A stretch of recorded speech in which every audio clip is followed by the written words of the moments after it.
Hello, and welcome to my kitchen counter. In all seriousness, though, I'd like to thank everybody that's been tuning into the channel, tuning into my little short videos. I know some of them are a little funny, I'm doing trick shots where I'm shooting balls between my legs and stuff, and I'm very grateful for the community that has been provided to me that have decided to view my videos. So this video is just going to be talking about League Arsenal. I know that this is not a bowling alley, but we're not really going to be bowling in this video. So if you don't like that, you don't need to watch the whole thing. But if you are looking for knowledge and experience and just a little bit more of know-how on what you might want to grab for your next league night, stay tuned. So we just got these 4 bowling balls here. We got a solid, a hybrid, a pearl, and a plastic. Each one of these balls does a different thing. Believe it or not, if you are someone that is new into the bowling community, you might be thinking, whoa, each ball does something different? Correct. And the biggest thing about each bowling ball, you might think, wow, why would I want to buy that ball? Why would I want to buy this ball? Why would I buy any ball? Oh, because it's fun. And it's an addiction at this point. No, in all seriousness. Each ball does something different. Each ball brings a different style to the game. And we're going to go into detail with each one. So we're going to start off with the easiest. We got the plastic ball. This ball is designed strictly to go straight. Doesn't matter how much hook you put on it, it's designed to go straight. Now you can hook a spare ball. It's not meant to do that, but you can for fun if you really want to. If you're right-handed and you struggle flattening out your hand, I suggest you go for the spare ball, which is going to be your typical plastic. This one is specifically the Storm Ice, which is just my go-to spare ball. Then we get to the pearl, which is going to be the next step, which is going to, basically it's going to skid the first 40 feet. Basically it takes the lane out of play until the last 20 feet. And that's where you're going to see a lot of back end snapping motion. If you're someone that's really struggling with your ball not getting motion on the back end, maybe a lot of people are playing the same line as you, this would be the go-to ball, especially in games 2.5, 3. And the reason why is because this ball is going to take any bit of the dry part of the lane, it's going to take advantage of it, and it's going to start hooking for you. So that would be kind of my go-to, especially at the end of game 2 going into game 3. Just taking advantage of that lane again. Then we get to the hybrid, which is going to be the in-between ball between your pearl and your solid. This ball can do the mid-lane read that your solid's going to do, but it's also going to have a back-end motion like your pearl. Now, the difference between a hybrid and a solid and a pearl is that this ball is going to do the best that it can, but it's not going to be as strong of a mid-lane read as the solid, and it's not going to be as strong on the back end that the pearl ball is going to do. But with that being said, there's a lot of great hybrid balls out there. I personally recommend the High Road, which is by Storm. They've been producing this ball since I think 2008. So we're in 2024. We're math here. What is that? 16 years, something like that. So 16 years in production. That's actually, I believe that's the longest bowling ball that's still being produced on a consistent basis. So a lot of people love this ball. I see it in league all the time. It's an easy ball to throw. Now we get to the solid. This is going to normally, and I say normally, it's normally the benchmark ball that's going to be the first one that comes out of your bag. It's going to be the ball that's going to take advantage of that mid lane at the very beginning. The solid is normally going to be the ball that has quite a grip on the cover stock, which means that it has really good rotation and really good read when you're looking at it on the mid lane. So your 20 to 40 feet area, this ball is going to do really well. You can tell if it's going to hook too soon when it gets into the back end, or you can tell if it's going to skid quite a bit of ways until it does finally hit a dry spot. So a lot of people use this, especially in practice. They use this ball, this style of ball, to just see where am I looking at for where I need to throw. Now with that being said, I know a lot of bowlers, especially myself, when I first started, the biggest thing for me was that I only had 2 bowling balls. I had a plastic ball and I had a hybrid.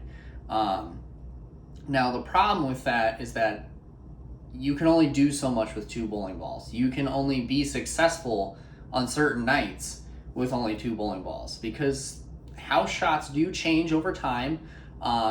And you might be thinking, well, it's the same house shot. It's the same thing every time. Actually, in most bowling alleys, they do not have the same house shot. A lot of different bowling alleys have different house shots.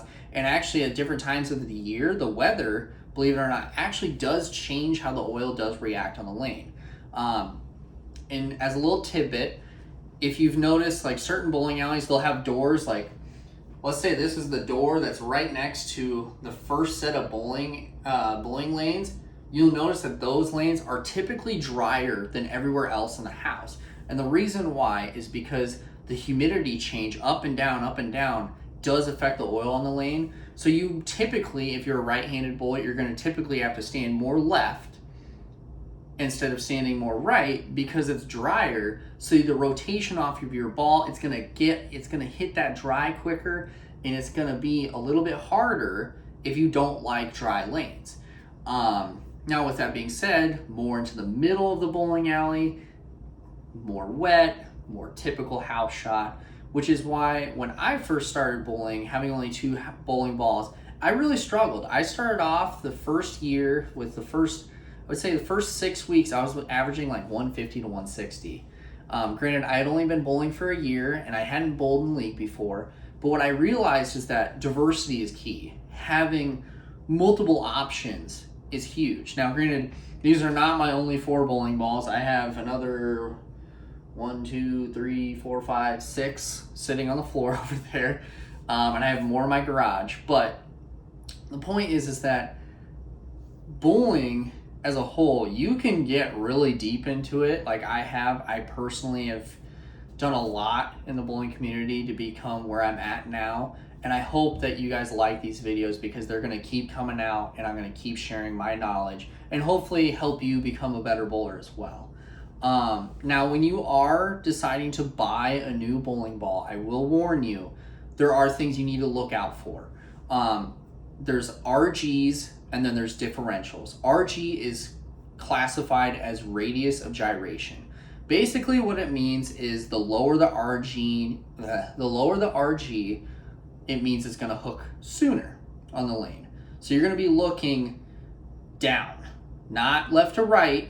You're going to be looking down the lane. You want to see when it's hooking. I don't care how much it's going to hook. I want to see when it hooks.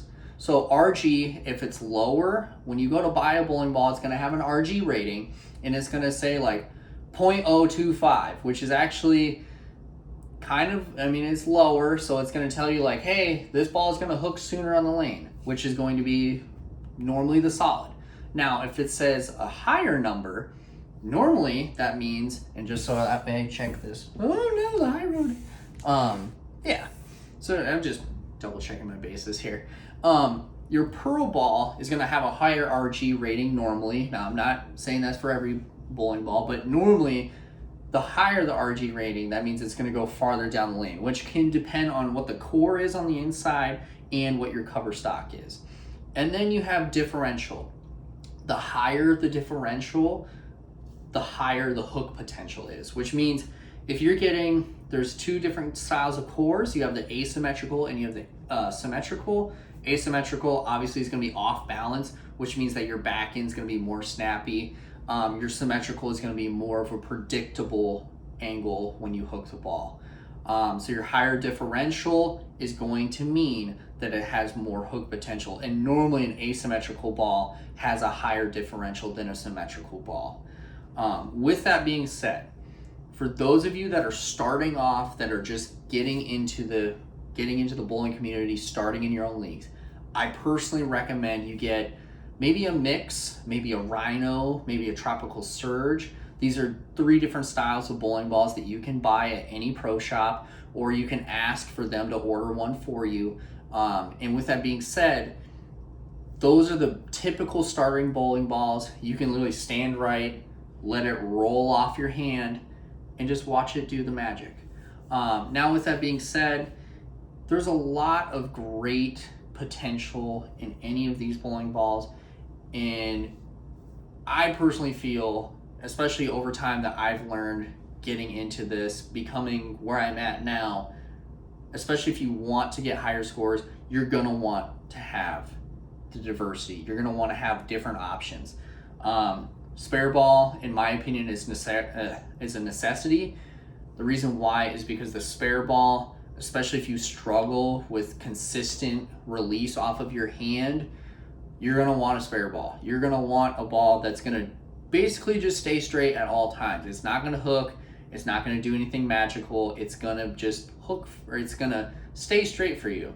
You see a lot of the PBA pros that don't throw a spare ball because they've been doing it for years. I still struggle with it, and I bring this bad boy to league every single time because I know that there's going to be one of those times that I try to flatten my hand out with a strike ball and I'm going to miss a 10 pin, and I'm going to be absolutely so upset for no reason. But with that being said, I just want to thank everybody that has tuned into this YouTube channel. I know I've only been doing it for about a month and a half. But with that being said, we have gained 140 subscribers in the last month and a half, which has been awesome. And I'd also like to thank my awesome sponsor, which is kind of tiny, but it's Bullify. They've been doing a great job with the community when it comes to bowling and just being a part of everybody's bowling community. They've done a lot when it comes to jerseys, tournaments, accessories that you can buy. If you get the chance, or if you want to go into something that they're sponsoring, I absolutely recommend them for everything. They've done a great job. I can't wait to get my jersey. Actually, you can get customized jerseys. You can buy a lot of different things that will actually benefit you in the long run. So if you get a chance, check out Bullify. I will have their link down below with my code, so you can get 10% off of anything on their website. But with that being said, this is the end of the video. I hope I helped out your game, and keep on bowling, guys.